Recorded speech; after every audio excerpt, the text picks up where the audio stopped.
आमे actually SCB dental college रो सब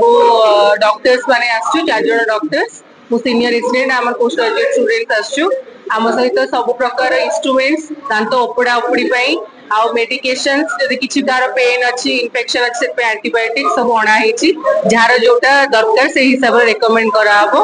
आउ जो मानकर एठी ट्रीटमेंट भी न होई परिबो आमे तांको रेफर करिवु आम कॉलेज रे आसिकी आम हॉस्पिटल रे आसिकी मेडिकल आसिकी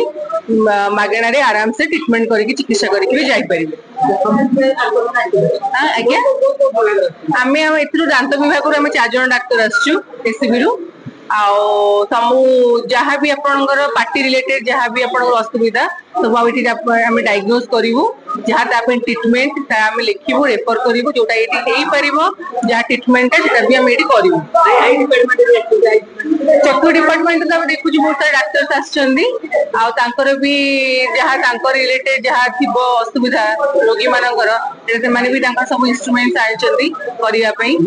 आ भल लागुची जे समस्त भी लोक माने ते अवेयर हे कि आछंदी देखिया पई सेटा सबुठ इम्पोर्टेंट आ हमकु भी खुशी लागुची कि आमे भी रिचेबल हे पाछि लोक मान पई जो माने जाई पारलन दूर को माने एही लोक अछंदी जो मानकर हाथ पाखे आमे पहुंच के ट्रीटमेंट देई परिबो तिन पे भी हमकु खुशी लागुची।